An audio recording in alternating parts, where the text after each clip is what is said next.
Well, howdy do, buckaroos. This is Joe Leydon of Cowboys and Indians magazine, and it is my distinct pleasure this afternoon to be talking to Chad Galster, who is the lead editor on 1883, the gritty new Western that is Taylor Sheridan's prequel to Yellowstone.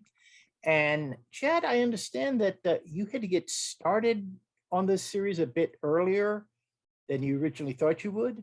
Yeah, I mean, Taylor tells the story well, but in April of 2021, there was exactly one script written for 1883, and so the studio said, "Well, we want to do the show, and when do you think you can get it going?" He says, "Well, I've got to make this show Mayor of Kingstown first. Maybe, February, March of next year, I could be shooting." And they said, "Well, no, we need to have it on the air in December of 2021." So all of us collectively were just like, how are we going to do that? And I still don't know how we did it, but we did it, and it's airing. I mean, we are still working on it, but somehow we got it done. And I don't know if it was the time pressure or the energy, the resultant energy, but I think for myself, I think it's the best thing that I've ever worked on. And I believe Taylor has said the same thing, and we're all incredibly proud of it. And it is a minor miracle that it is on the air for people to enjoy. Because it's funny. I got an early screener of the first episode, so I could do some interviews. And at one point, I think Sam Elliott walked out onto the street, and I thought, "Man, that's a large building back there." And I realized, "Oh no, Joe, that's blue screen. That's where they're going to, put in something else." Absolutely. I mean, there was a tremendous, our brilliant production designer, Carrie White, designed just this fantastic set for the stockyards in Fort Worth, Texas. We actually shot essentially at the stockyards in Fort Worth, Texas, where a lot of these, fictionalized events were taking place. And made just a small town, but yes, some enormous blue screen material that we needed to extend the town through visual effects. Again, all of which takes a lot of time that we did not have. So through just incredibly hard work and some really wonderful partners in the visual effects side, we were able to get it done. And you watch it, you feel like you have been transported to this place. At least I do. And I was very fortunate to be on that set for quite a bit of the shooting. And you see there's a part of it, it's immersive, but then when you get that full effect of the digital effects, and you see just creating this town and this whole environment, and you just feel that you are in that time and place, all of which was vital to people experiencing this show. I mean, if you don't get that stuff right, people feel that there's something off about it, and it's hard for them to transport themselves into this time that we're asking them to be in to enjoy the story and these characters. Now, this is literally an epic, but Very it's much so. an intimate epic in that you have to, go back and forth between scenes of intimate conversations and, widescreen action. But all of this is presumably carefully choreographed ahead of time. As an editor, what particular challenges does that present to you, as opposed to, say, the sort of cinema verite look of Beautiful Boy, the 2010 drama that you did? I think that what both of those stories have in common, this and Yellowstone and what have you, is that you're dealing with the characters first, and you ground yourself in the characters always. So although the characters in 1883 and Yellowstone inhabit these just spectacular worlds with breathtaking scenery and enormous vistas, we have to service all of that. But really, what you're coming down to always, I think, if you want your audience to connect with the story, are intimate stories about characters that are experiencing real emotions that we can relate to. And Beautiful Boy was certainly that, and it was a small movie, very much kind of a two-person drama, really. And we follow these parents in the aftermath of a horrific incident involving their son. In 1883, we have a lot of those same moments. They're moments between parents, people falling in love. And so you're always coming back to the characters, and you're grounding everything in their story. The spectacular vistas and all of the big production pieces that we have are necessary to tell the stories of these characters, but their story is always the most important.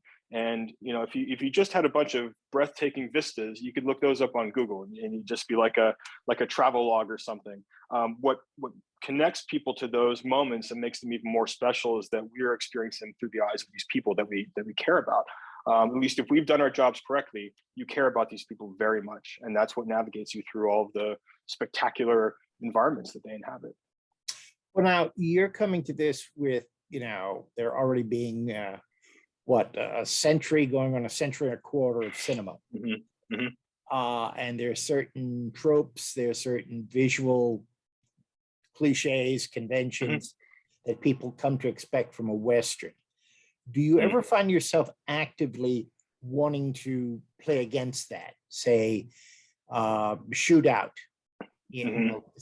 Hardly a shootout, more like a shoot down in the second episode. Yeah. I don't know that it's conscious or not. I mean, I think that the style of those things has evolved naturally over the years so that they become something different. And there's a style of storytelling that modern audiences are familiar with that is probably different than what was, certainly is different than what was around like in the 40s, 50s, 60s and some of those earlier films. But it's not like conscious for me anymore. What is conscious for me, and I think, and I don't ever, speak for Taylor, but what my impression of it is that he tends to present things in a very matter-of-fact kind of way. I mean, the drama speaks for itself. We don't need to highlight or make things, it's not melodrama in 1883, for instance. There's a part of episode 1 where a guy is hung, and then James Dillard is walking through the street, and then this shootout starts, and we don't even close cover any of it. This is just the world that these people are inhabiting, and you feel the violence of it, and he's just trying to move through it, right? So that's probably not a scene that would have existed in 40, 50, 60 years ago. It just wouldn't have been covered that way. But what it does is immerse you in this world, and it's really from his point of view. We're just experiencing what's happening for him, and I think that's a shift that is, at least in the way that we're telling 1883. It's very much from the point of view of the characters, as opposed to trying to create a spectacle out of violence. The violence exists. It just is. It's just a way of life. It's not anything that we need to necessarily heighten through editorial tricks or visual tricks. Now, dare I ask, have you completed all the episodes yet? Are you still filming? Very close. We had some. What's interesting about this show is that aside from the first 2 episodes, it's essentially all outside. Right, and that's not common. I mean, normally you would shoot stuff on sound stages and cheat, because the way that we are doing it, we are at the mercy of the elements at all times.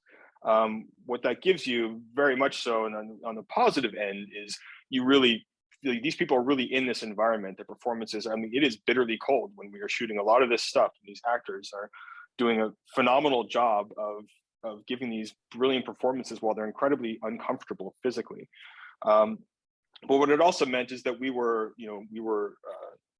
weather interfered with some of our shoot days, and so we have some time here as you and I talk at the beginning of January where we're finishing some stuff up, but we're very close. Now, I spoke with Steven Soderbergh years ago when he was about to release his 2-part epic Che.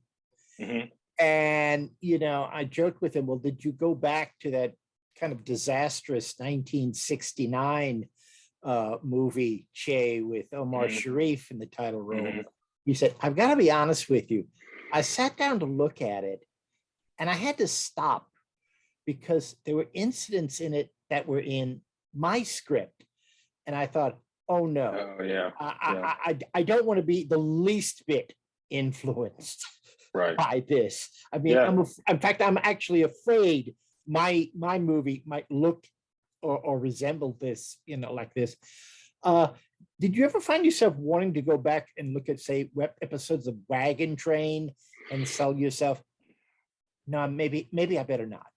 I never had that urge, but I think it's probably for the reason you're describing. I mean, I think this is a different story, and you don't want to accidentally be derivative of someone else's work or feel pulled to presenting something one way or the other. I mean, what's important, especially in my job, is that allowing the footage that we capture to to dictate how it should be put together in a lot of ways. And it relies on instinct and experience and all of that, but still you have to just take it for what it is. You even have to remove yourself from the script once a film or a TV show is shot. The script goes away in some sense, because you have the movie that you had planned to shoot, and then you have the movie that you shot, and those are two very different things, often, or at least somewhat different things, right? And so you just have to take the footage that we have acquired, and make the best version of the story with that material, and trying to avoid all other outside influences, things that might limit you in some sense. If you have a sequence in mind, like I want to make an homage, like certainly homage is a part of filmmaking, and it's great. But if you have too many things in your head of stuff that you've liked, that you've seen in the past, then that can limit what you are going to do with the footage that you've actually acquired. It presents perhaps new possibilities that no one has ever done before, and isn't that exciting? And that's the stuff that we get to explore. So exploring what the footage gives you is really my primary responsibility. And it's also the most fun. Can I do this in a way that actually hasn't been done before? Given the entire long history of cinema and television at this point, can I try to do something that feels unique, that feels fresh? And I've been doing this job for around 20 years, and that is still the goal. Can I surprise myself? Can I do it in a way that I've never done it before?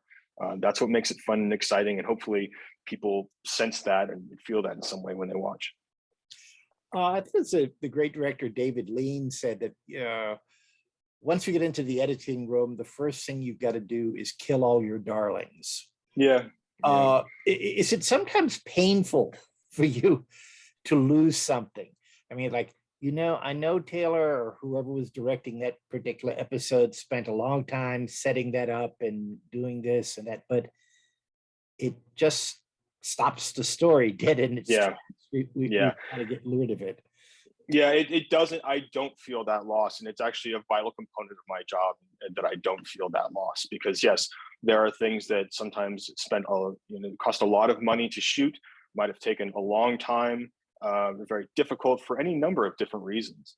But if it doesn't advance the story, then it can't be in the movie or the TV show. And it's important that someone has that dispassionate view of what we actually have, and that now.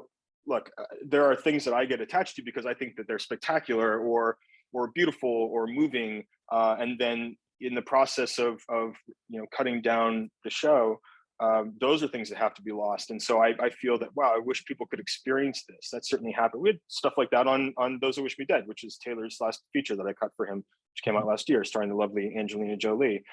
There was stuff that I miss, that I grew attached to because I think they were great scenes or great performances, but they didn't move the story forward. And you have to be ruthless about it. I mean, the killing your darlings thing is killing babies, however people use a lot of colorful ways to describe it. But yes, what they're all saying is that just because something is great as a unit doesn't mean that it helps the whole.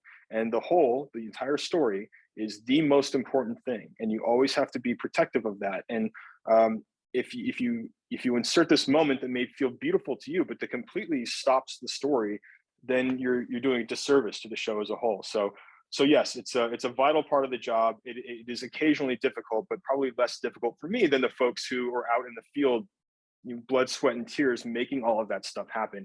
And I'm never insensitive to what that process is or what that loss feels like for them. But still, I can't have that in my mind as I'm putting the show together. Chad, you've been very generous with your time. I've got two final questions for you. Sure. First, what is Sam Elliott really like? He is one of the loveliest human beings on planet Earth. It's been really fun on this show, more than a lot of shows. I've been around a lot when they're shooting, so I've gotten to know the cast a little bit. I don't know them well, obviously, but I know them a little bit. And Sam is just one of the most gracious, thoughtful people that I have encountered. And he's, obviously a Hollywood legend, and yet he does not engage you like that when you talk to him. He has time for everybody. In my job, he's interested in what I am doing. I try to tell him, like, you have the hardest job. He said, no, I don't. I have a job. I have one of the jobs. They're all hard jobs. He's just a very humble, lovely guy. And aside from that, what I love about what he's doing in 1883 is that I've never seen a performance like that. I've never seen him do anything like what he is doing in 1883. Certainly in that first episode, the first 10 minutes is heartbreaking, heart-wrenching. And so it is a joy to watch what he is doing, especially now that I get to root for him as a person just a little bit. And it's an honor and a real thrill to have gotten to share that space with him and see what he's been doing. He's just a gentleman, and everyone on set loves him. And finally, you mentioned Those Who Wish Me Dead. Mm-hmm. Now, if I'm doing my calculations right, it's within just the past, 15, 18 months, you've done Yellowstone, you've done a feature film, and now you're working on 1883. Also Mayor of Kingstown, don't forget that. Mayor of Kingstown. So do you ever sleep? Very rarely, very rarely. It has been an exciting but relentless couple of years. Those Who Wish Me Dead, we actually shot back in 2019, but it's a very special effects heavy movie. When COVID happened, we were thankfully already in post-production, but there was a little bit of time when the world had to figure out how we were going to continue to work. And what we settled on is that, I work here in my home studio, which has been phenomenal, but that had to work itself out. Then we had to do 8 to 10 months of visual effects work even after we finished cutting the movie. Then yes, Yellowstone season 4 was happening. Then Mayor of Kingstown right on its heels, and there was some overlap to 1883. I worked on the first half of Kingstown, and then I had to divert my attention full time to 1883 because we had to get that pilot going. So it has been, working for Taylor has been the highlight of my career so far. I really love it. It is not easy, but you don't sign up for easy when you're working with him. And I think that the joy of it is that the product is something that we're all so tremendously proud of. And I just feel that for all the hard work, at least I can look at this and say, I'm really happy to have been involved in all of this. It's been an incredible ride. I don't know when it's going to stop. I think at least it needs a little vacation for a little while. Once we're done with 1883, I think we're all going to take a little bit of a break and take a breath. But yeah, never a dull moment, ever. Well, keep up the good work, but thank you, sir. Take some time for yourself, okay, Chad? I'm gonna try. Yeah. Well, thank you very much. Thanks, Joe. Good to talk to you.